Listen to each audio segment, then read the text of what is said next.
tell you, it's really cool having some time with the Bay Harbor Butcher. That blaming the Dexter thing was insane. You know, I'm so blessed, Erik. Yeah, the Bay Harbor Butcher, indeed. I wonder who he is. Hey, so I know dad is or was a police officer. How much of him is in James Doakes? How much of my father is in James Doakes? Because I know, dad is a police officer. I'm thinking, I wonder if he got some of that from dad, just watching, watching Y- dad. yeah, I mean, the reality is if you grow up with a police officer, Yeah. there Yeah. certainly is a certain amount of energy. But my dad had I think, a better sense of humor than Doakes does, and Yeah. I believe that the circumstances and the world that Doakes is swirling in helps co-create the way he responds to the world. Do you Yeah. know? So Yeah. it's hard to know if my dad were in a situation where he were looking for a serial killer, how he would respond. Right. Right. Right. Right. Yeah. Yeah. It's amazing, man, because like, did you know that Cameo was coming? How long have you known about that? Because I'm going to tell you, man, whatever you're doing, bottle it up and sell it because you look great, bro. Like, I mean, like how Well, many thank years have passed? How many years have passed? And it's like, we haven't missed a beat with you. Like, you look Well, just like, the pilot would have been, I think we shot the pilot in 2005, maybe, and the show came wow. out in 2006. We worked that season, season one and season two. Season two concluded December 2027. 2007. I'm sorry. I apologize. Right. Right. Right. So it's been, since the inception, almost 20 years. Yeah, Yeah. man, you keep yourself in great shape. And look, so did you know that because we see you in season episode 1 of Dexter Resurrection? Yes. How long did you know about that for? Because I mean that, and it's such a great scene, and he ends it with Michael ends it with saying, one hell of a curtain call, and it was so true. It was such a great curtain call, right? Yeah. It was an honor to be asked back. Yeah, Because of course I've been dead since 2007, 2008. And Harry has been the conscience and the heart on his shoulder for so long. And the reality is that it's, Doakes coming back is in Dexter's mind. Do you know? right, I mean, it's all in right, Dexter's right, mind, but right, it's it's a it's a it's a vision, if you will, rather than somebody who's on his shoulder constantly as a conscience. right, So the right, idea right. of being called back, I had absolutely no idea that he'd be going back to Jimmy Smith's character or my character. What's it like to revisit a character like that after years? Because not many people get to do that. Like that's almost unheard of, right? What's that feel like, Erik? Well, it's you know to co-create with the writers this character. You fall in love with your characters. Yeah, You yeah, fall in love with them, and you know what the mission is, you know what the need is, you know all the stuff that actors do to create new human beings, right? right. So to have to put him back on and inhabit him again, man, it felt good, man. I had to get in the gym, you know, but Yeah, it felt good to slide back into Doakes.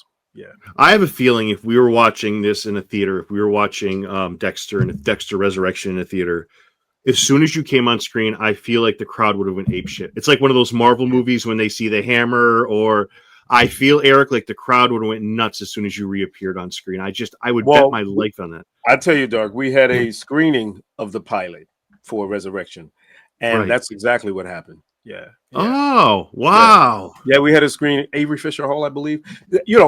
For me, it's all about the fans, right? Right. It's Right. all about the fans. I know the Dexter verse. I know my character. I know my relationships. I know all of that, but none of it matters without the fans buying in and jumping on board and taking the ride. So for Doakes to pop up and to see that love come back, it's not just love for me as an actor, but the love for the character, man. Like it's a blessing to be in that position. Erik, why do you think they love him so much? Why do you think the audiences love James Doakes so much? Well, I'm not sure that they did at the beginning, to be honest with you. Right. you know, Right. Right. I Right. got a lot of leave Dexter alone, but I think that they came to realize that he was doing his job and he was a good cop. And Right. I think the end of season 2 when Doakes is in the cage and he and Dexter are really connecting with each other. Right. And you see that sort of simpatico, and you realize that these are two pit bulls who have been going at each other for 2 seasons. And at the end, they see each other's humanity. In fact, Doakes says to him, "I'll go with you to turn yourself in." Do you know? And then Dexter, of course, gets the information about Harry and the fact that Harry, well, he doesn't tell him. Doakes doesn't tell him, but he leads him in the direction that Harry killed himself because of his guilt. Do you know? So he realizes that there's some humanity. Dexter talks about Doakes not having anybody that cares about him, and Doakes is like, "No, I have my mother, I have my sister. What are you talking about? I have my sisters." Right? So they finally see each other, and in maybe another universe, maybe they would have teamed up. But you know, Doakes has a killer instinct too, as we know. Yeah, he does. He does. Let me ask you this: do you think he was killed off too early? Do you think 2 seasons was too early for Doakes? Because I don't know. I feel to me, I'm selfishly going to say yes, but I don't know how you feel about that. Well, I loved my cast. You know, this is the actor talking first. I love the cast. I love the opportunity. I love the show. I love the story. So no actor ever wants to leave that environment. Do you know? Right. And we have to remember that we started together in a pilot. We had no idea this was going to become a juggernaut. We had no idea it would be here 20 years later. So of course I missed the crew that I started off with. Michael, after coming off 6 Feet Under, like we didn't know what this was going to be. So that's the first answer. The actor is, of course I miss them. I missed being a part of it. But I understood. The producers were kind. They've always been very gracious. They called me in advance and let me know that Doakes was going to die and that they had something special for me, which was the last few episodes of season 2. I hear that from the fans all the time. They killed him off too soon. But the juxtaposition of that thought is he couldn't authentically be Doakes and go 4 seasons saying, "I'm watching you, motherfucker," and not find something. Let's be real, right? Like, I hope profanity is cool because you know that's it is. It's cool. But he couldn't do that and authentically be who he was. He had to find something, and then once he found something and figured out that he was a killer, you know, the show had to go in a different direction. Doakes might not have been the same person. So I respect the writers. I respect the process.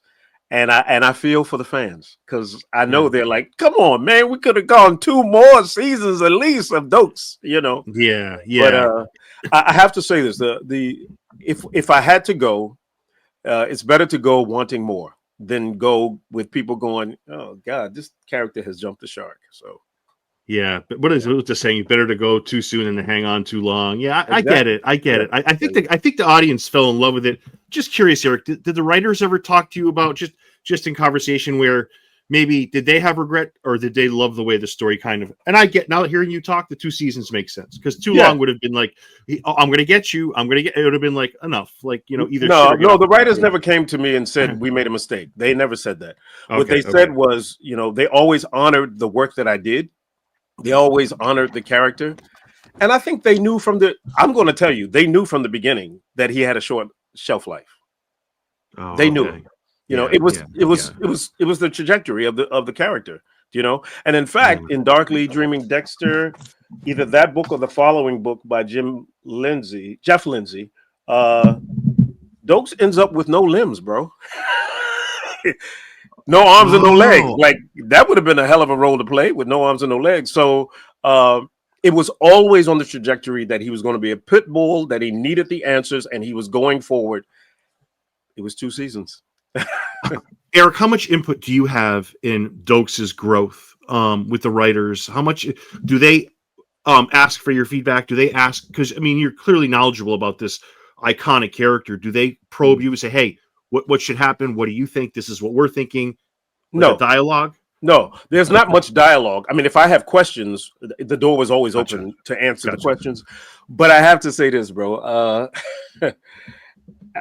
When you know the character from the inside out, you can sometimes lead the writers too. And I'll just leave it at that. Yeah. I hear what you're saying, and I agree with you. I agree with you. Yeah. Everyone always talks about prequels and spin-offs, and most of the time it's just nonsense. It's not nonsense for Doakes, man. It would be great. It would be, I don't know how they could do it, but you're in great shape. You still look terrific. Like I think this is, and fans have said this a lot too. It would be nice to give us some more Doakes, man. Even like the cameo left you wanting more. It's like, oh man, don't let him leave yet, So I'm gushing a little bit over here, Eric, but it would be nice to have some type of prequel or to get more of Doakes, maybe the same way we see his father, just talking to him, So I don't know, maybe. Well, I appreciate the gushing, brother, and that's above my pay grade, but I trust them, man. I trust them. People have had different criticisms about different seasons because once you give the show up, you give it to the fans, and they're going to tell you what they like and what they don't like. You know what I mean? Yeah. So we've given it over to the fans, and sometimes I think the producers acknowledge that, and then other times they have a job to do. Everybody's not going to like everything, and I got to tell you that the idea of the finales.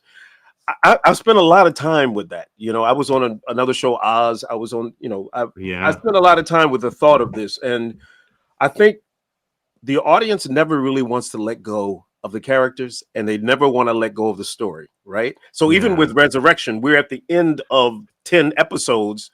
People want more, right? So it's hard to get a finale right. Right. No. Yeah, that's well thought out, Eric. You're right. You're right. I don't think about it that way, but you're absolutely right. Yeah. Let me ask you this: does Doakes fit Dexter's code, or do you think he's outside the code? Because he does kill. Was it Jacques? Is that his name? That's a great question, man. Doakes was special ops. Doakes is a cop. And Dexter, had one of the cage scenes, as I call it, Dexter says, "You have more cop involved shootings than anyone else." Yeah. And Doakes says, "But they were all justified." Right. Right. No, you're right. You're right. A few more questions, man. Thank you for this time. I appreciate it. Man. So I'm analyzing Doakes last night and today, knowing we're going to speak. He slept with his partner. He slept with the cop's wife. Killed Jacques. Smug, arrogant, but hold on, genuinely kind. Yeah. Complex. He's the one cop you want if you're the public's to go after a criminal, somebody on the run, somebody that's not doing the right thing. Right. Super talented. Goddamn good at his job. Kind man, I think, when you know him. Black Ops, PTSD. Dude's complicated. And you brought that to the screen for us to see, which is phenomenal. Like, it was like, wow. Like, we get to be a front seat at this iconic performance. Thank you. So, well, how do you see? I mean, I'm gushing over Doakes and is breaking him down. How do you see him, Eric? Have I got some of that down right? Yeah, I think all of those things you said are right. I think that's what makes him a complex character. Yeah. I think he's loyal. He's loyal as hell. If you look at his relationship with Legueta, if you look at his relationship with Angel, now he's tough. He comes on the crime scene and he gives everybody shit. Why are y'all standing around? Let's get to work, right? Yeah. But he also knew from the beginning something was wrong or askew about Dexter. Right, his affability, his bringing in the donuts, his disappearing in the middle of the day. Like, this is not how this goes. And most importantly, I think the fact that Dexter was always one step ahead. How is it that he knew? Doakes asked him that question. You figure things out. How is it you always figure things out? How does that happen? Yep. Right. Yeah. So, I think he's all those things. I think he's a well-drawn, complicated character, and I'm just really grateful that the writers. People often ask me, Derek, whether or not the surprise motherfucker and the way that he spoke was me or was it improv? There's a scene in the cage at one point where he tries to tell Dexter, "Come on, man, put me in the trunk. I'll go with you. It's all good, right?" Yeah. And Dexter says, "Nah, it's not gonna happen." And we both end up laughing because, like, yeah, well, I had to try, right? Everything was scripted. How does Doakes change your life, Eric? How did he change your life? How did the character and the show change my life? Yeah, maybe personally, like you by kind of fulfilling this character, you kind of took something away from it, or maybe it opened up professional opportunities, like.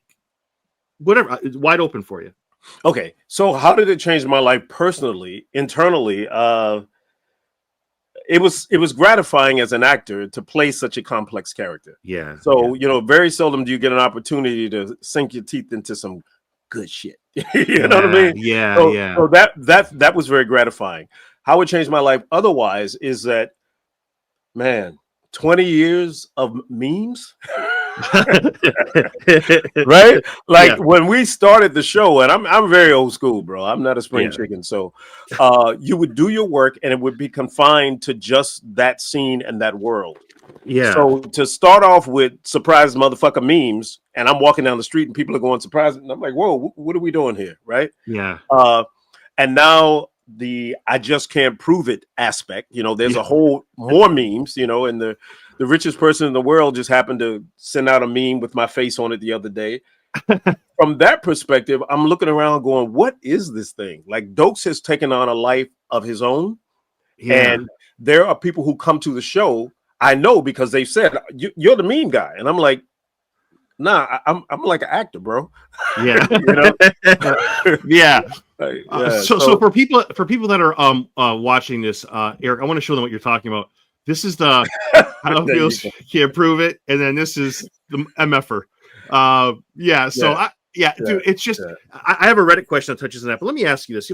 I totally forgot this. People think that Dexter killed Doakes. He didn't. It was Lila, right? Thank you, brother. And Dexter and Doakes was not the Bay Harbor Butcher, brother.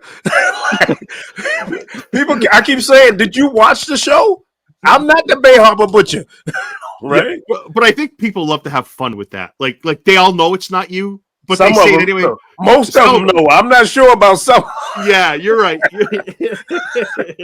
Some of the Dexter fans are out there, bro. And I love them for it. I really do. The episode that you die in, it's funny because they have such a great memorable scenes between you and Michael. Yeah. But it's Lila that might be the more insane one of the three of you. Like the three of you, she might be the one that I'd be worried about the most in a given society if it actually existed like that, right? She's absolutely out of her mind. Absolutely. Yeah. So I have to say I have some Reddit questions here. I have two for you. Go for it. You touched on some of these. Do you use surprise mother effer in your real life, in your personal life? No. Okay, that's a Reddit question. I use the last part a lot. Yeah. But I don't use. I mean, it's one of those things, man. Like I said, it's taken on a life of its own, and I appreciate it, and I respect it. But there's really no need for me to say it out of the context of the show, bro. Yeah. Do you this is somebody ball busting, but do you feel remorse for the dozens of people you've killed? See, that's what I mean. That's what I'm saying, man. Who did I kill, bro? but I don't, dude, 2 seasons. And one of the other questions, and I didn't write it down. Yeah. Somebody on Reddit said, like, to ask you, like, you've affected generations, right? So you start off in I remember my dad coming over my house. Dude, we bonded to you. Like, he loved your character. Yeah. God like, bless I wish he was here to watch this. Like, hopefully in heaven they have something where they could watch. Oh, it. man. Yeah. Oh, man. We loved bonding to you. He loved your character. But that Reddit question was an awesome one. Like, you with your memes, with your performance, with your cameo, you've affected, the early 2000s. Now we're approaching 2030, and you're still affecting people. Erik, as an actor, that's the ultimate currency, my guy. Is that how you see exactly it? Yeah. And it isn't just for the work, to get more work. It's not just about that. No. It's more about, like you said, the fact that people's, your father bonded with you, that there are truly generations of people who watch the show and watch the storytelling, whether they needed the release, whether they needed, whether they're police officers. And there are a lot of police officers who stop me and go, oh, that's my sergeant, man. When you did that, that reminded me of my sergeant. So just to be able to have a place where you where art tethers with people's experiences and their lives, that's a blessing. Yeah. Well, last 2 questions. What do you miss most about Doakes? I miss working with the other actors. Yeah, you did say that earlier. Yeah. I miss them. They're family. Like I said, we started out together, man. And I've watched most of the show. But I have not watched it all. I have to be completely honest with you. I have not watched it all. I'm still catching up. So I guess here what I'm trying to say is, like, is there a part? So when you came back for the cameo, yes, were you like, oh man, this feels good? I haven't exactly felt. Yeah. Okay. All right. Yeah. And it was warm. I mean, I've always been connected to them. David Zayas is a dear friend. Lauren Velez is a dear friend. I don't see Michael much because Michael works a lot. He's doing the show, obviously, right? Right. But when I've run into the producers, it's always love. It's always appreciation. Because when you live in a space of gratitude, and that's where I live, you live in a space of gratitude. You take it all. You count it all joy, bro. It's all good. Yeah. I get it. Yeah. Sitting around as an actor saying, "Oh, they killed me off." What is that? Who does that serve? Yeah, I forgot how awesome your filmography is. I did because Thank you. you have an iconic line in Cadillac Man too, like I do. I'm getting the F out. Yeah, and then you're Casualties of War, National Treasure. So for those Dexter fans that are watching this, I hope they get a chance to explore some of your awesome work. The stuff that you've thank done you, man. Casualties of War. There was a lot of motherfuckers in that. Yes, Casualties of War. Michael J. Fox, iconic. Sean Erik, Penn. What's coming up for you that you want to throw out there so people can? You mentioned the Broadway plays you're producing. I'm a co-producer on a few shows, and I'm an investor. Buena Vista Social Club is on Broadway right now. We're doing really well, and I'm really grateful for that. There's a film coming out in 2026 with Cardinal Flicks, I believe it's called Crybaby Bridge, based on some folklore about women whose babies who throw their babies over bridges. It's based on true folklore, right? Right. Sarah Schwab is the director and writer. So there's as an actor, you're always just going from gig to gig, man. And my career is extremely important to me, obviously, but my life and my connection to people is even more important. So I'm grateful to the fans. I'm grateful for them watching you. And I appreciate it when they stop me and say, "Hey, man, I see you." It matters. It matters. I'm grateful that I live in a time of superior talent and a kindness that you display. Like it means a lot to me, Erik, and I can't thank you enough, my guy. I wish you a wonderful afternoon and best luck in the future. Thank you, bro. I don't do many of these, but I did it for you. I saw some of your interviews, and I appreciate you, brother. You have no idea how much it means to me. Thank you, Erik. Thank you. Blessings, man. Bye-bye.